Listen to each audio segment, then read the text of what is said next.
1. This story takes place during the summer of 2015, so quite a while ago while I'm on my shift as an overnight security guard for a small business which I no longer work for.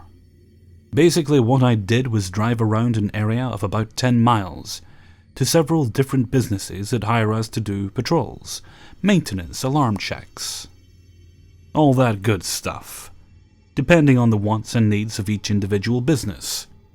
The job paid decently, and I didn't have to deal with supervisors or other co-workers, so it was a great alone time to look forward to.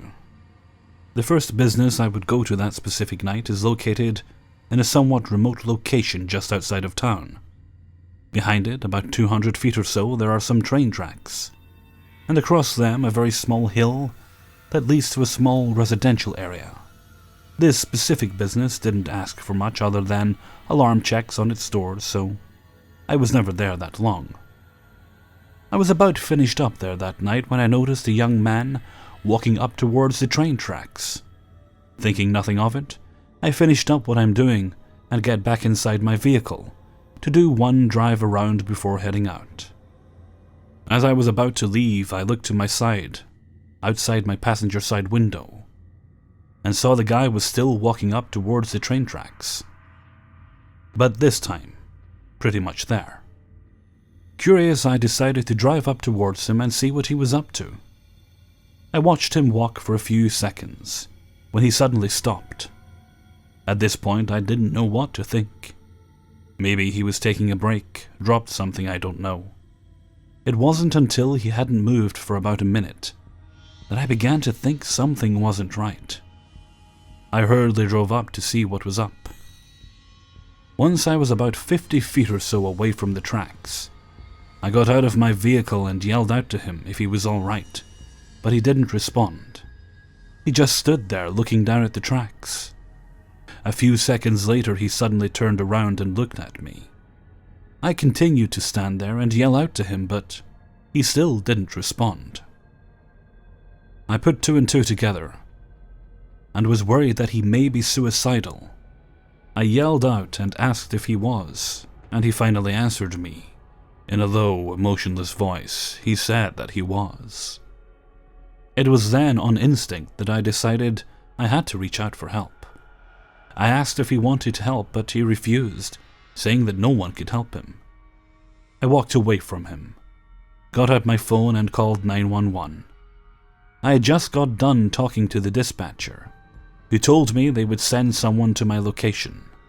When I turned around to see the guy slowly walking towards me now, I watched as he reached into his pocket and slowly revealed a pocket knife, and after a couple seconds, he flipped up the blade.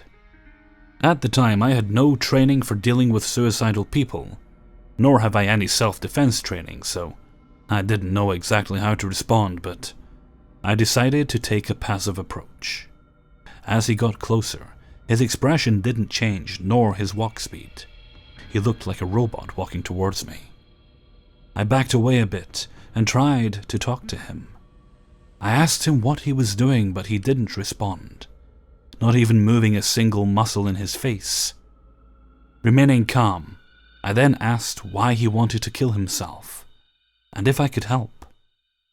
He finally spoke and said no once again, and stated that no one could help him in the same low, monotonous voice from before. He then said that he just wanted to die, and didn't want anyone to get in his way, not even me. After a few more seconds of him walking and me backing up, he stopped, looked in the distance to my right, then back at me, before turning around and walking back towards the train tracks, this time at a faster pace. I turned to where he was looking and saw a car in the distance, driving towards our location. As it got nearer, I saw the lights on top of it. It was a cop. Finally.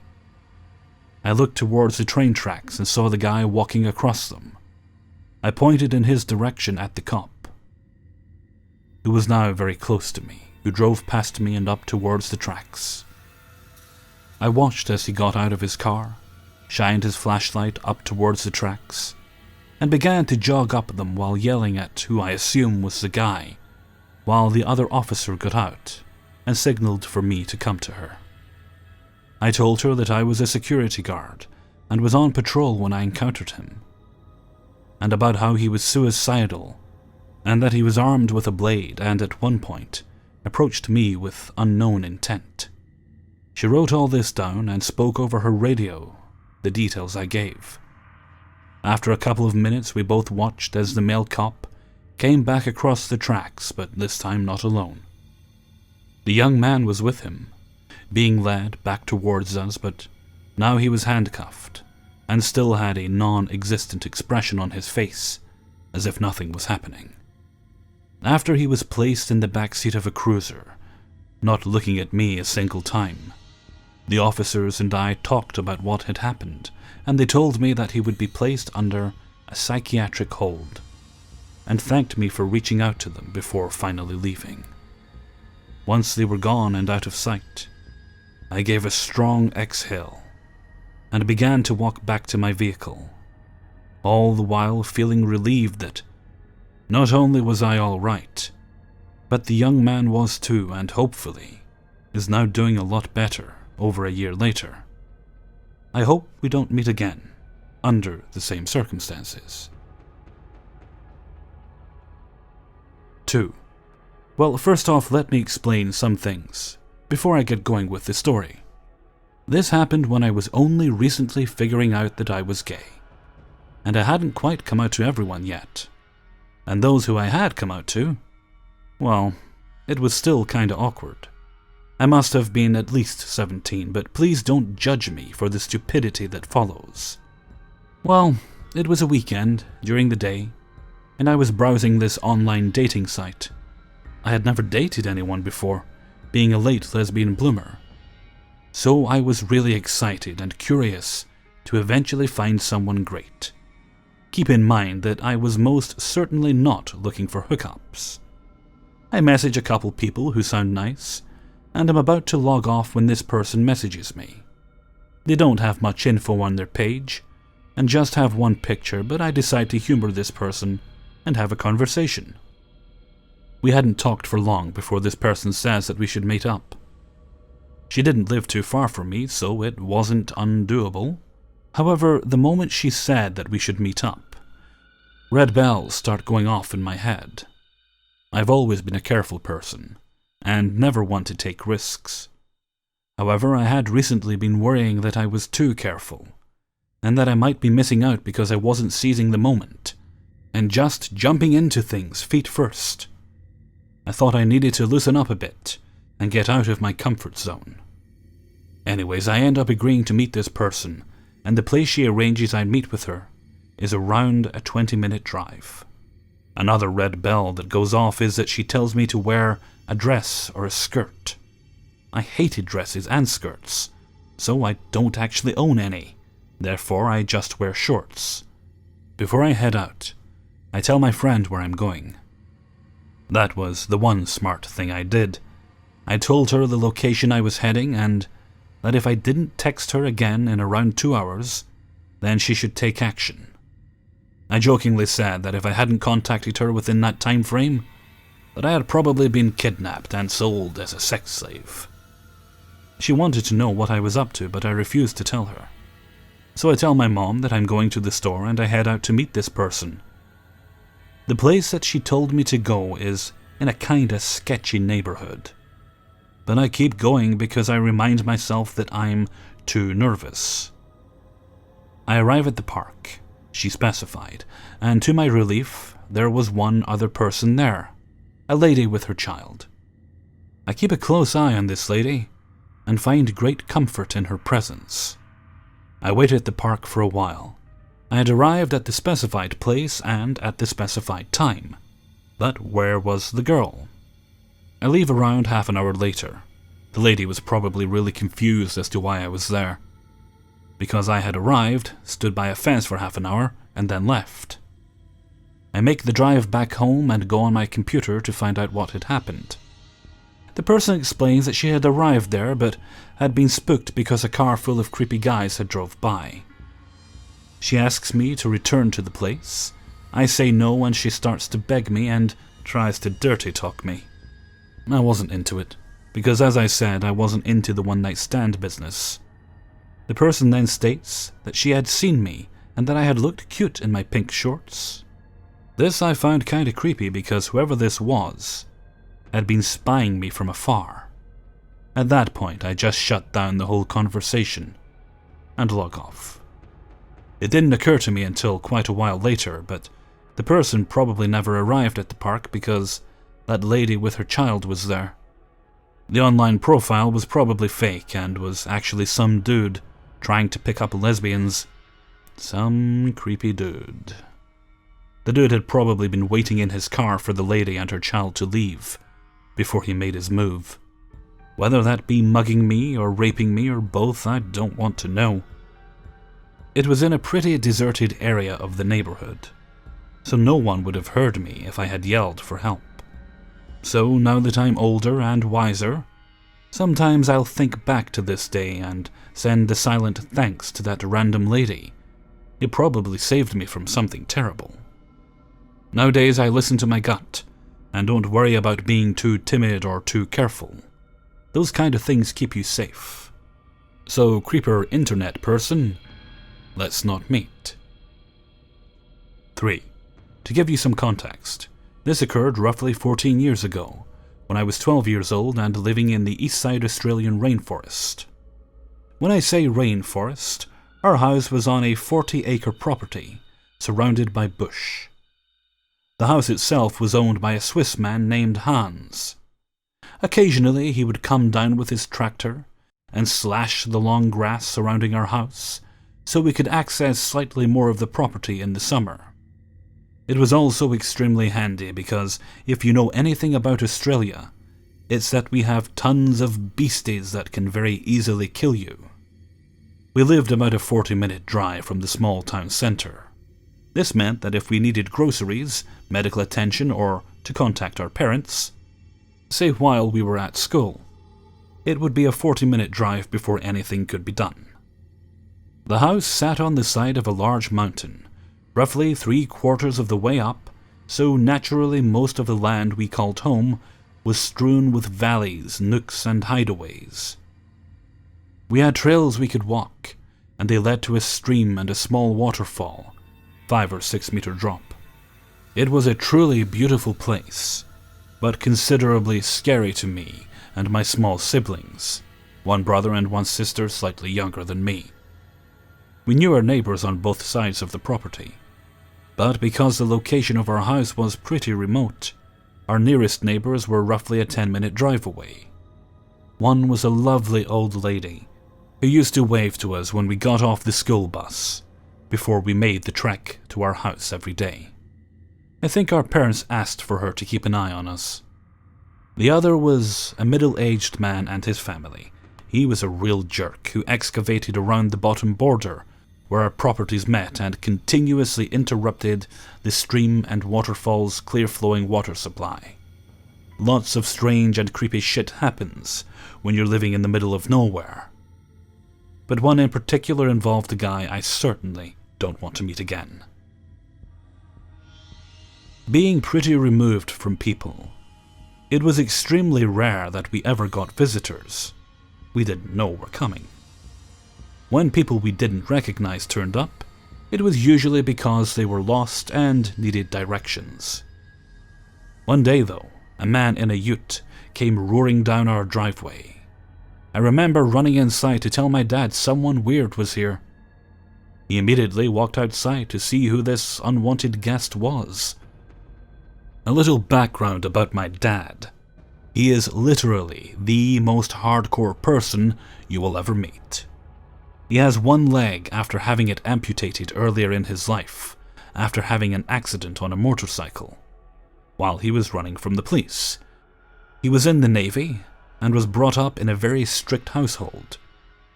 He had grown up in a very rough part of Sydney's west, so he had some pretty shady contacts too. In short, he's someone you really wouldn't want to fuck with. I wouldn't be surprised if he had killed someone in his life prior to having kids. Anyway, my dad goes outside to see what all the commotion is about, while my mom keeps us inside being protective. The man has a large, red-furred dog in the back of his car that looks like a German Shepherd cross. It snarled at my dad, but immediately cowered when this stranger told it to shut up.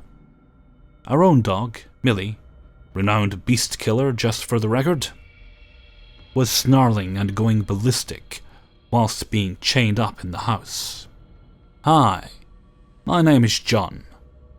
The way the man spoke was like he was a salesman, a really slick and smooth guy who on the outside seemed friendly, but with the overtone of wanting something. My dad immediately responded with, "So what the fuck are you doing here then, John?"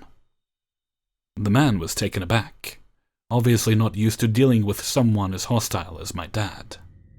They then talked for a while, and I could hear my dad talking with a sense of confusion about whatever this man had to say. I did, however, overhear my dad say, "What the fuck are you thinking? Just call the cops." I found out later that the lovely old lady next to us had died. Apparently, John was on the other side of her property and went to visit and found her dead. He also asked my dad if they should move the body to make it easier for police to investigate. This is obviously why my dad was telling the man to call the police immediately. Anyway, later that night the police showed up to take a statement from my dad and John, who was hanging around at our house until the police arrived. I remember my dad pulling an officer aside and explaining that John wanted to move the body when he first arrived. P.S. The reason I now know all of this was from asking my mother at the time, and my father some years later. The police left without any more questions, as it looked like she had died from natural causes. John was still at our house. I found him to be a very unsettling person. The way he smiled, the dark of his eyes. He was unfamiliar with acting like he was one of us. I remember it was a school night, and I was trying to watch TV, and he was playing songs on his guitar with my mum and dad at the table. I was angry because he was ruining my shows, and I told my mum I wanted him to go, and that I thought he was weird. She smiled and told me she felt the same, and told me I should go to bed. The next day, things seemed normal. Went to school, came home. Not seeing the familiar friendly face of the old woman stung a bit on my way past her house. It felt strange, and I hoped that she knew her family loved her before she passed. I was a bit sad on the walk home, until halfway down the driveway, I noticed John's ute again parked out the front of our house. I walked closer and was greeted by his dog Rusty. He walked outside with my dad, and I heard him call Rusty to his car as he was leaving. Apparently he was borrowing tools from my dad. He left and waved goodbye like he was someone that I was going to miss. Again, that sense of over-familiarity made me feel uncomfortable. I didn't know this man. I didn't like this man, and I was hoping he would never come down our driveway again. My dad then pulled me aside and asked me what I thought of John. I labeled him a weirdo, and told my dad I was hoping he wouldn't come back. For the second night in a row, when John returned Dad's tools, he was sitting in our house playing guitar and annoying everyone. My mum and dad were visibly unimpressed by the situation. I heard my mum and dad argue about him hanging around, until eventually my dad told him he needed to leave, as it was time for us to go to bed. He insisted it was early, and tried to make an excuse to stay. I found that very odd. I was polite enough to know when someone didn't want me around, so why didn't this man? Or if he did know, why wouldn't he leave? After ushering him out, my mum and dad had a big talk in their room, and my dad told us all that he didn't like John, and that he was going to ask him not to come over anymore. And if we saw John again, immediately tell him. The next day was Saturday, so we were going to blow up our cheap inflatable pool and go for a swim, as it was getting pretty warm. Around 11 a.m., the sound of a car thundering down the driveway alerts me, and I go outside. I run back inside to tell my dad that John is back. Just like the first time I ever laid eyes on John, my dad goes outside and we stay inside with my mum, watching and listening through a screen door. John again, with his weird, over-familiar smile and dark eyes, greets my dad and is met with, "Look, mate, I don't know who you think you are, but I don't want you coming around here anymore. You scare my kids and my wife, and I don't want you to come back. You understand?" I didn't hear John's reply. From his tone, it sounded like he was confused and tried to reason with my dad. Dad wasn't having it, and told him to go or he would call the cops. As he was leaving, Dad said, "Don't come back or you'll be sorry." This is where things get truly weird. As my dad lays this subtle threat on the man, his face completely changes to one of rage. He glares at us in the house, sticks up his finger and speeds out of the driveway, shouting profanities and churning up gravel, spraying it towards our house. My dad came back and told us that we wouldn't be seeing John anymore, and if we did, we were going to call the police. I was relieved. This odd man made me feel uncomfortable in my own home, and the way he reacted when he left confirmed the feeling I got from him when I first saw him. I can't remember if it was the Sunday or the Monday after that day, but John did come back.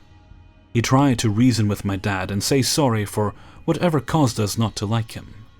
Before he even got out of the ute, my dad said, "If you don't turn around and leave, I'm going to smash your face in." He did just that. My dad then called the police to inform them of what happened. Apparently, they were going to go and talk to John. I didn't hear any more of what happened to that conversation. A few weeks went by with no sightings or happenings with John, and we all felt like things were back to normal. This was until our mailbox had been tipped out of the ground and smashed or possibly run over.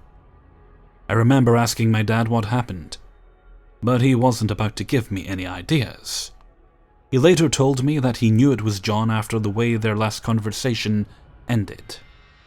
The next weekend after the mailbox incident, we went into town to get groceries and a fast food dinner as a bit of a treat. And when we came home down the driveway, my dad immediately stopped my mum from proceeding and said that something was wrong. Next to the carport, where we parked our car at the back of the house, there was a window that opened to the bathroom. My dad must have spotted the window was missing. As we drove down, he got increasingly more tense, until we all noticed the window was missing. I remember being confused in the back seat, not really knowing what was going on, until I saw it. A man, dark eyes, over-familiar, coming from the window that led to the shower. My dad was exploding with rage. He told my mum to rush down the driveway so we could fuck this guy up. The man proceeded to escape the window and run down the back of our property into thick latana, a really thorny shrub-like plant. My dad, only being on one leg, let Millie loose as she was going ballistic, tied up to the house. She raced down the latana engulfed hill into the darkness. She came back with nothing. My dad went out with his flashlight and couldn't find anything either. I'm not sure if anyone slept that night. None of our possessions had been stolen or even moved. We must have caught this man just as he was entering our house. The police came the next day and searched for fingerprints with no avail. My father was furious and again alerted them to John and his strange behavior. They told us they would look into it once again. That was the last time we heard from John that year. I'd almost completely forgotten about him and had the summer off to enjoy myself and get ready for high school. The school I went to was pretty large considering where we were, but everyone seemed to know each other pretty well, including the teaching staff. Within my first week at the school, we were introduced to all the teachers and teachers' aides. I was caught completely unaware when that over-familiar dark-eyed man from the previous year was reintroduced as a teacher aide. Except instead of John, he was introduced as Gregory something. I went into a little bit of a spin as I was trying to make sense of it all. I was 100% sure that this man named Greg something was the same man who had introduced himself to my family as John. At that moment, so many things rushed into my head. What if he killed the old lady? What if he didn't live close by? What if he wanted to move the body so he could frame my dad? If he lied about something as critical as his name, what else was he lying about? What if police never made contact with him? I was sitting there for a good 10 minutes trying to piece it together, until a teacher called my name to bring me back to reality. That is when he noticed me. The look on his face when he saw mine was one I'll never forget. He immediately recognized me. He looked shocked. His eyes were wide and he said nothing, just staring. I had just found out his dirty little secret. I could sense that he was now the one feeling uncomfortable and on edge. Later that day I rushed home to tell my dad who I had found. He was shocked and repeatedly asked if I was sure. He went to the school the next day and discovered the man had put in for indefinite leave yesterday and may not return. When we learned of the news, my dad told me to watch out and let him know should John or Greg ever return. So John, Greg, whoever you are, let's not meet again. Edit. My family got together for Christmas Day, and I showed the story to my dad to have him read it and see if it brought back anything. He told me that John once followed him into town and on foot to a doctor's appointment he had, but stopped when Dad entered the doctor's. He also told me that he considered killing him if he came back to the house, and that he also suspected the old lady, Mrs. Quigley confirmed, had possibly been killed by John. Apparently, she has a bit of a backstory too, according to Dad. She was a barrister that helped criminals avoid conviction. Possibly a further connection to John, but yeah.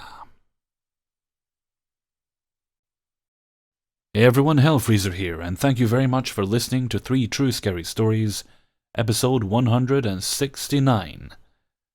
That's a very sexy title, isn't it? Yes. Anyway, thanks to everyone who allowed me to use their stories in this video, it is very much appreciated. Okay, let's see, this will go up on Monday, so I think we'll have the usual videos this week. I don't think there's any major deviations planned. Yep, we will have subscriber stories on Tuesday. I've already got a few picked out in my mind for that, so subscriber stories on Tuesday, more scary stories on Wednesday, fingers and toes crossed for a glitch video. It's been a couple of weeks since I sent messages out for that, so I should have more to pick from, so hopefully that'll be okay for the glitch video. I think we're pretty much sorted for paranormal on Friday, and fingers and toes crossed for a TIFU on the upcoming Saturday. I've just been feeling very drained the past few days. Maybe I've got a little bug or something, who knows. So I think it's going to be a can of Rockstar for me to get me through the rest of the night. And with that I'm going to head off for now, so until next time, thank you very much for listening, and take very good care of yourselves.